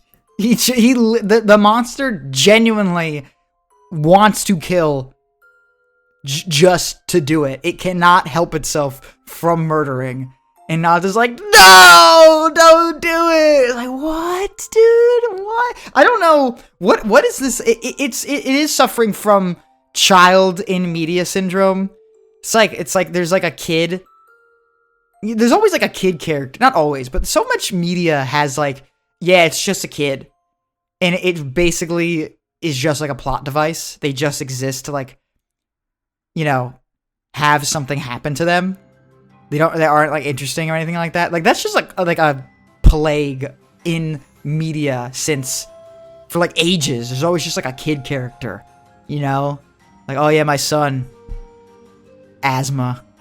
Like that's relevant to the story now. It's like, what? I don't understand. It's like not even part of the, like his story with the whole like, oh, we're gonna find the keepers. Like his story basically ended once we found the keepers. And he's like, I want to be a hunter. It's like, I don't think you want to be a hunter, dude. You're gonna see Arkfeld like kill a family, and you're gonna go like, he found a way to live. What a thing. What a thing. Fuck. It's just it's weird. Every other character I thought was like fine. Yeah, like I liked fine. Olivia. Olivia was cool. Yeah, Olivia was cool. Gemma's cool. Almost cool. You didn't like Eric. I like Eric. Nah, I didn't like Eric that much. He was kind of. I like Eric because he's like stupid. Like, oh, okay, he's gonna be like the airheaded scientist. Oh, okay, and then he's captured like 7 times. Yeah, like, at least he's got a gimmick. I mean, I don't like the Woodwoods very much either. It's kind of annoying, but there was the smart Woodwoods one. That was kind of funny. Yeah, the was it Rove? Yeah. All right, yeah. I mean, there's aspects to like, but it's just like sometimes, I appreciate what you've done, Capcom. Don't do it again. Right. They're memeable characters, and there's some memorable moments, and that's about the extent of it. But we're getting kind of short on time here, and there's something that I really want to talk about that I think might take a while. Okay. How do you feel about the monster variety in this game? I like it. I think the monster roster is a really good blend between. There's a lot of it's mostly new monsters actually, which is surprising, and then the returning monsters are a pretty good selection. Kind of a weird selection, but I think that them being in the new gen, they make it very interesting. Because I don't think me and you, I don't think we were ever like, oh, I hope Gravios comes back. Yeah. Like I was never like that. But now Gravios is like a lot of fun. I do think it's a bit strange how you don't see any new monsters after you do the low rank story. I mean, the high rank story is just like an epilogue essentially, so they don't really show you anything like brand new, except for Zulu, I think, right? Or am I making that up? You fight him in low rank, I think. Yeah. Oh, yeah, maybe. No, you're right. It is in high rank because you fight him after Guardian Anjanath. Yes. So yeah, all the new monsters you fight in high rank are just old monsters, except for like the Guardian monsters, which is a cool gimmick, which is underutilized IMO, and which is a bit strange. But I do like all the new monsters. Like I like a Jarnakarn, I like Rompopolo, I like Chotacabra, I like Quimitrice. I don't think there's a single new monster that I do not like. I like them all. I think they're really cool. Yeah, I don't love Hirabami. Like I would go as far to say it's one of the worst. Yeah, monsters. Hirabami is. I do think the weakest of all the monsters. Not only just the new monsters, but all the monsters in the entire game. Hirabami is definitely the weakest. It's just kind of there. Yeah. And but even Balahalra is has more agency. Yeah, and but I agree with you. I do really like all the new monsters. I think it's really cool how they did like the Fated 4 again, kind of, with the Apex Predators. Even Arkveld, which the flagship monster usually gets a little bit more scrutiny. I don't think he's the best one we've ever had, but I think they did a really good job with all the new monsters. And to your point, the returning monsters, I think they're kind of downplayed. And I don't love that. I think that they chose these monsters very specifically so that they can release the really exciting returning monsters as expansion content. And that kind of rubs me the wrong way. I think that makes sense. Yeah. I mean, they're not gonna be like, this is the fight you've been waiting for. Title update 6. They're not gonna do that. They're gonna wait for the expansion and then probably the title updates after the expansion. I don't even mean expansion when they're really doing no holds barred. But I mean like title update. Like, they're not going to have a title update where Jan Kutku is the new monster, but they'll have one where Mizutsune is. And that's where I think, we get Blaganga, we get Jan Kutku, we get Kongalala even, which I love Kongalala, don't get me wrong. But Kongalala is good. Just the roster of returning monsters, I'm not too pleased with. All the new monsters are really cool. I just think the roster is kind of small. And it is a bit small, yeah. It's not that much smaller than some of the other games. I think there's, 29 monsters. But when you break that down, okay, well, you only fight Zoshia once. So that's which is wild. And is probably the best new monster? Maybe it's probably the best quest in the game. Yeah. And they're like, nah, you don't get to fight that. Yeah. At least say Jindahad be like a real fight. Yeah. Jindahad's a great fight. Like, they're all great, but I don't know. Something about it, you get that one is kind of crossed off the list. Now we have Guardian Arkveld, we have Guardian Rathalos. They're not that much different. Yes. Guardian those two do fill the rostrum quite a bit. They do take up a lot of spaces in the rostrum. That does kind of feel lazy. I think that they're really well designed, so I didn't notice it as well as I did in Rise. In Rise, I definitely noticed that the roster is very small. Every base Monster Hunter game is going to have a very small roster. World and Rise had very small rosters. I did not really feel that in World at all. I'm actually shocked how small the base roster was in World when I go back to it, like look it up, because it is really, really small. But it is designed in a way where it doesn't feel small. Rise felt really small because the monsters did not really have as much agency as they did in World. I think Wilds brings that agency back, so all the monsters do feel unique and important. They feel like filled out. But I want to talk about this as well before we end. The gimmick of this game. Every Monster Hunter has a gimmick where it's like, Monster Hunter... Actually, no, Monster Hunter 3 Ultimate did not have a gimmick. Monster Hunter 3 Ultimate was just like the most normal. Well, it had the bowgun thing, get. right? Or was that only in Try? Never mind. Don't worry about it. What, medium bowgun? Like where you could customize the stock and the... Yeah. No, I mean like we're the monsters. Like Monster Hunter 4 Ultimate had the Frenzy. Monster Hunter 4 Ultimate had Frenzy. Monster Hunter Generations had Hyper Monsters. Monster Hunter World had Tempered Monsters. Monster Hunter Rise had Apex Monsters. Monster Hunter Wild has Tempered, Guardian, and Frenzy? Question mark? Like what is going on? Yeah, and there's 3 Guardian and like 2 Frenzy. It's really, really, really, really, really, really disappointing. It's not necessarily really disappointing, but like it's really weird that the Guardians are one of the most unique and I think interesting concepts that Monster Hunter has brought forward, with basically artificial monsters made by people. That's really cool. I think that's like a really, really genius idea. And when I fought the Doshagama, I was like, oh shit, are we gonna get like a whole rostrum of Guardian monsters? Like that's gonna be the new Frenzy Tempered type shit, where they look visually different and they have different moves, but they give like the same rewards. Like they give the same rewards, but they're stronger. They look a bit different. Maybe you can make some custom gear like here and there for certain monsters. Like that'd be really cool. And then they'd have like 5 Guardian monsters, and you're like, what? And then they just kind of abandoned it, and they're like, tempered it, and then at the very end of the game, they're like, fuck, Frenzy? Question, like what? Like where are we committing our energy to? And then they fucked up Frenzy. Tempered is good. I like Tempered a lot. They do add a big challenge. I'd rather fight a Tempered monster over a regular monster any day because it's just a lot of fun. Frenzy, they just fucked up because they made the health like insanely low, and then they didn't make it any stronger. It doesn't feel any stronger. So it's like, what? Yeah. I would like to see some more Guardian monsters in updates and expansion. Yeah. I wouldn't be surprised if by the end of Monster Hunter Wilds, almost all of the base roster has a Guardian version, or at least a frenzied version that they make a little bit better. I think that would be really cool. I would even submit to, almost every... so many monsters had frenzy versions in 4 Ultimate, and they just just give them like a different move here and there. Like that's all they needed to do for me to be like really interested in the game. Like they just had to be like, okay, here's the Guardian Raidao or whatever. It's just like he's a little white and he has a couple different moves. Like that's enough. You don't have to even give me like a new armor set, but like make it so like, oh, if you want to get like the last upgrade of your Raidao weapon, you have to fight the Guardian Raidao.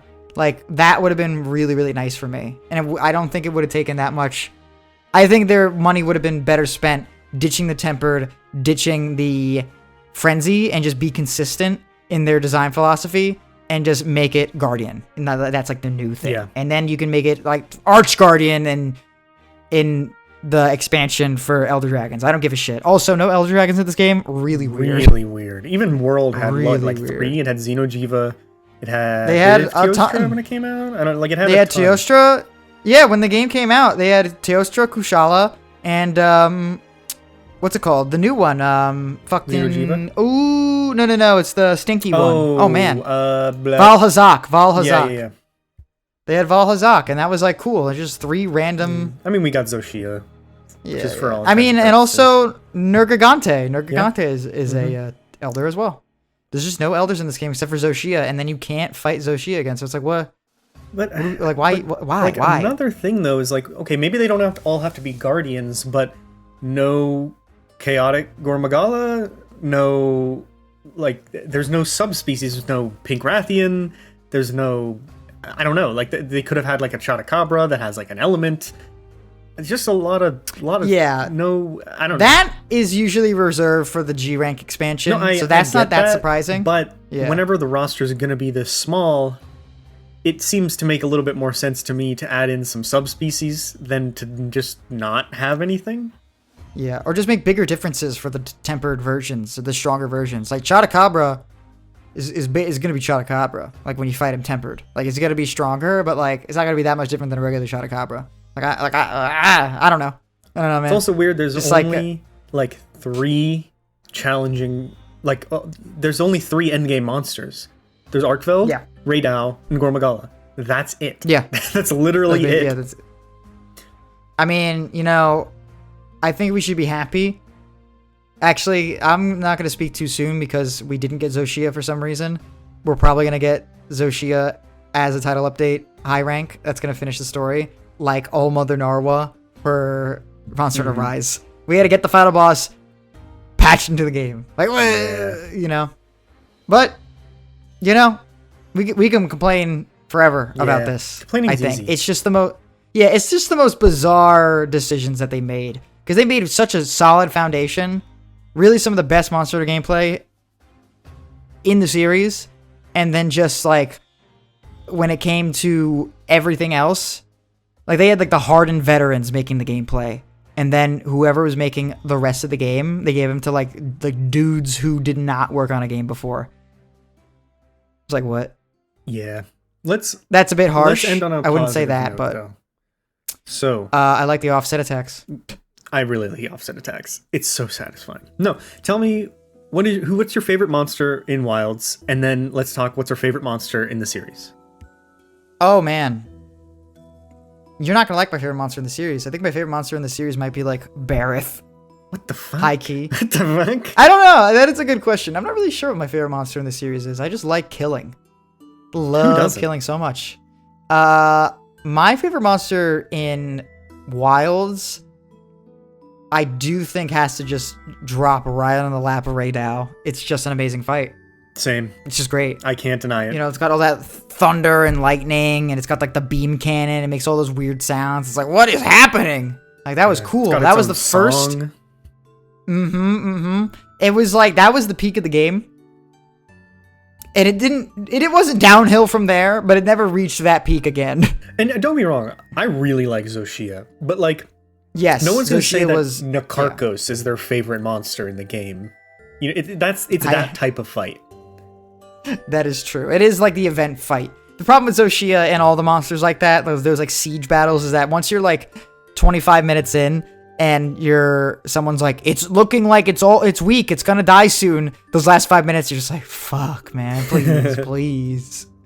But you don't really get that with Raydao. With Raydao, you're like, oh, I can't wait for it to go to sleep so I can drop the giant pillar on its head. No, Raydao is awesome. I would like to see Raydao become a staple monster of the series that they continue to bring back. I think it has a chance. I do think, they could have fucked it up. Back to the roster, just really the last things we're going to say. This is a positive thing. They could have made some old gen monster be like a really big deal. Like, they could have had Jindahad be any other monster, like from the old gen, and it was just like a huge deal, but you're fighting like an old monster. They really packed this game. All the important battles, all the big battles are brand spanking new monsters. Yep.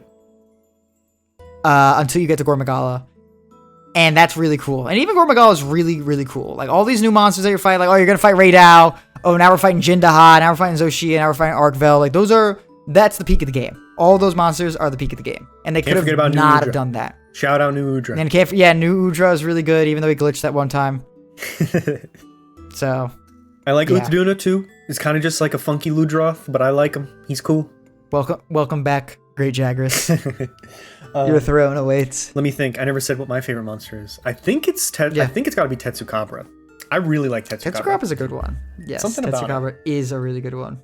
I love a Great Jaggy. Nothing wrong with Great Jaggy. He's just a Nothing wrong T-Rex. with a He's good cool. Jaggy. Sam's favorite is Anjanath. Another really cool Yeah. T-Rex. He's got a weird, freaky nose. He's Yeah. cool. There's The nose bone is cool. a lot of friends. There's a lot of monsters to love in this series. Bulldrome pitfall trap. Giant explosion. Dead in 20 seconds. It's a good one. Bulldrome, flagship monster of the Monster Hunter Wilds update, but he's like 8 stories tall. Dude, Bulldrome was kind of the flagship of my life for a little bit. When I first fought Bulldrome, I didn't know it was coming to me. So They put Bulldrome in Shadow the Erdtree. It's not true, but there's a pig boss that kind of reminded me of Bulldrome. I had to think about that for a really long time. And I was like, I know I'm gonna play Shadow of the Erdtree in 3 years from now, and I'm gonna see that monster that you're referring to. I'm gonna go, oh shit, this is it. I'm gonna remember. It's gonna unlock the memory in the back of my head.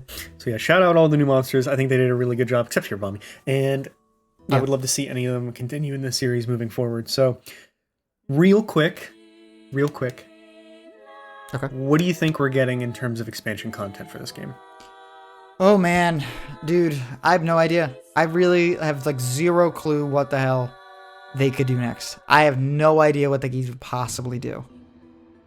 All I hope is that we get subspecies of all of the region apexes. I want to see a different element subspecies of Raidao and New Udra and Uthduna and the fourth one that I don't remember the name of. Is it Jindahad? Yes. Okay. I thought there was another one for some reason. Well, there's the 4 and then there's Arkveld. So 5. And Arkveld. Yeah. Yes. I think we're going to get mostly returning monsters from here on out. Even in the expansion, there's probably going to be a few new ones, but I think they really put all their cards on the table for the base roster, and I'm kind of fine with that. But my hope beyond hope is that we get some new subspecies or some new Guardian versions of classic monsters, or at the very least, that these classic monsters get the glow up that Rathian's fireball attack did. Dude. If we got fucking Zamtrios shooting out a water laser, but it's neon blue and takes up half the screen, sure, that's fine with me. Okay. Lagiacrus has to be in the expansion. It's not possible. It's not possible. You're telling me we got squid? And the problem was the skeleton. The problem was, for the longest time, is that, we couldn't figure out how to make a Leviathan skeleton in the new gen games. So, Monster Hunter World is no Leviathans. All the monsters are very rigid skeletons. There's the Monster Hunter what's he called? Rise. The mud dude. There's 3 of those guys. Giratotos? Yeah. Yeah, he's a Leviathan, but he's not like a serpentine. He's a fish. He's Yeah. got 2 legs. But then they made Almudron in Rise. And everyone was like, yo, Lagiacrus? And now we have, so many Lagiacrus. Jindahad looks like a Lagiacrus. He has the exact same bone structure of a Lagiacrus. That Uthduna moment where we're like, something's in the water. And I was like, Lagiacrus. And unbeknownst to me, you were also saying Lagiacrus when you watched that scene probably a day later. Yeah. And then it was Uthduna. It's they gotta put Lagiacrus in the game. They can't not do it. Right? I think they will. I mean, I think it'll probably be reserved for the expansion, because Mizitsune I do is too. of Leviathan, so, we're not going to have 2 title update Leviathan, so maybe we will. But I do think that there's room for it, because I don't want to see Royal Ludroth.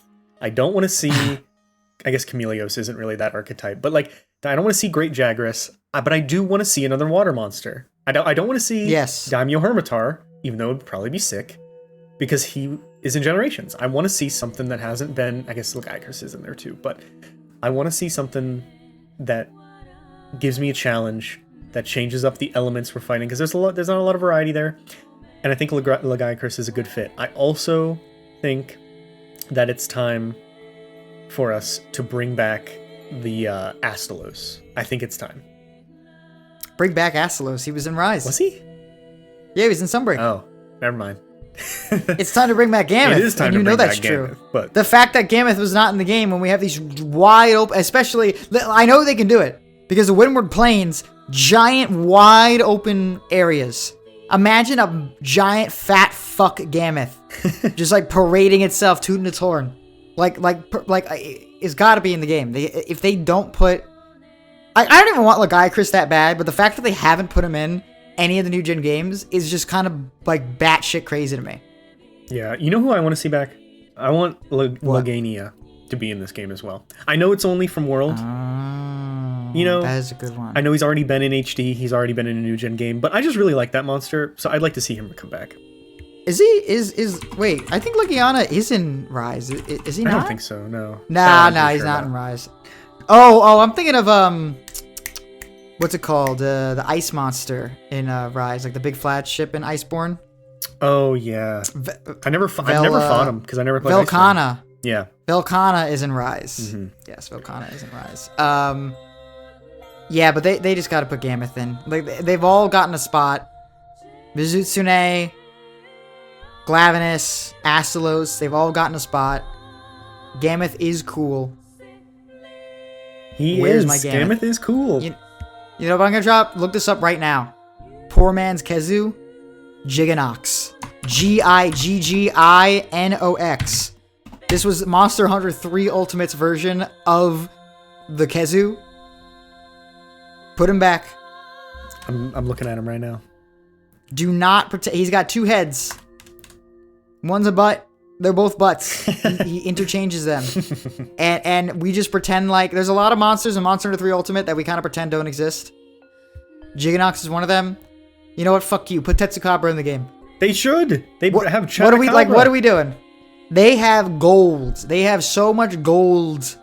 They did Chatakabra. Oh, you're right. My bad. No, I'm saying like they made a new Cabra, a new frog. Right. It's like a thing now. That was before it was Tetsukabra. Now it's a family. We need the dad. They even put in baby Tetsukabra in Rise just to not putting Tetsukabra in Rise. Fucked up. So like, what are we doing? Now I'm looking at it right now. I'm looking at a list right now. You know what else we need? We need a Cantor and Ucanlos. We need the biggest monsters. We don't need Ucanlos. What about a Cantor? I could take a Cantor because there's a. Well, the problem is, if you're gonna get a Cantor, you're gonna get Ucanlos. I know. I don't think it's like Rathian and Rathlos. You're not gonna get one or the other. I know. You gotta get both. I fucking hate Ucanlos. You know. It's just it's not gonna happen. There's not a single monster in the game where Diablos is in the game, and then they also don't have some form of Black Diablos. For some reason, they just physically cannot bring themselves to not put Black Diablos in the goddamn game. Think we'll get Fatalis? Will we get Fatalis? That is a good question. There's a lot of theories about Zoshia being every Fatalis. Apparently, he has all three Fatalis moves. White Fatalis, regular Fatalis, and Crimson Fatalis. And his head kind of looks like Fatalis. Maybe that'll be like his full form, where he'll be like a Guardian Fatalis. You know? Yeah, that'd be cool. I'm so sad. Why? Why? I'm thinking about all these monsters that are not going to get in the game. You know who is going to get into the game? Zinogre. Definitely Nargacuga and Zinogre. And I don't mind Nargacuga at all, but they're going to get in the game, like, absolutely definitively. And then, like, we're not going to get, like, Darren Moran or Jen Moran. I don't want them either. You don't want Jen? No, I want Jen. You know what? Fuck it. Put Duramboros in the game. Dude, Duramboros would be so good! Now that we can have big-ass monsters again in big-ass areas, put the big-ass monsters back in the game. That's what we're missing. We're missing Duramboros. We're missing Gameth. We're missing all these big bastards. Oh, man. I think we could talk about this forever. You want to just call it? Yeah, let's call it. Yeah, it's getting late. Everyone's already stopped watching at this point. No, because we got the Monster Hunter sickos on our side whenever we said that we want some of these monsters. You said the word Lagiacrus and it activated so many neurons out there. Yeah, that was logged by AI and sent to like some database, and some guys out there like scrounging the internet every mention of the word Lagiacrus for news. All right, that was a good Monster Hunter. No, you know what? We shouldn't be worried about the guy who's scrounging the internet for Lagiacrus. We should be worried about the guy scrounging the internet for Kezu. Yeah. Kezu and Jiganox, that's the fucked up guy. That's the guy who you need to put him on a watch list because he's gonna do something one day. Anyone who says Kezu is their favorite monster, it's got something wrong with them. You know they're just fucking with you. Yeah. But Kezu's a classic. You gotta love Kezu. He's freaky. He's weird. He's not your favorite, but you gotta love him. I'm a little weirdo. Everyone likes a little weirdo every once in a while. scream locks you for a minute. What a great game! All right, I don't know about you, All but I right. want to have time tonight for at least one hunt in Monster Hunter Wilds. So I'm gonna hop off now. All right, yes, that is a good move. Let's stop talking about the game. Let's play a game. Yeah. Thank you everyone for listening. If you like Monster Hunter stuff, I have a feeling we're gonna be talking about Monster Hunter Generations once we finish that. So stick around. We'll be talking about more Monster Hunter. I'm also gonna give an update whenever I finally get fucking sick of this game because I played too much of it and drop it and never play it again. Just the classic cycle. All right, well, thank you for listening, and we will see you next time for some reviews. Give them a tease, Jonathan. What's a game you're going to review in the next episode? Oh man, I played a lot of games. I'll tell you Give what. one tease. I played one tease. One tease. I see that town in my dreams. Silent Smill. Two. Silent Millhouse. Silent Mill House. I'm also going to be reviewing a 2, Metroid Prime 2. Holy shit. You be playing games that I'm just like, you're just pulling games like out of your ass. Every time you tell me like, yeah, I played this game, I'm like, you didn't mention that. Like, I can't believe it. So I'm excited for that. All right, tune in next time for those reviews and many others. All right, everyone. We'll see ya. Bye.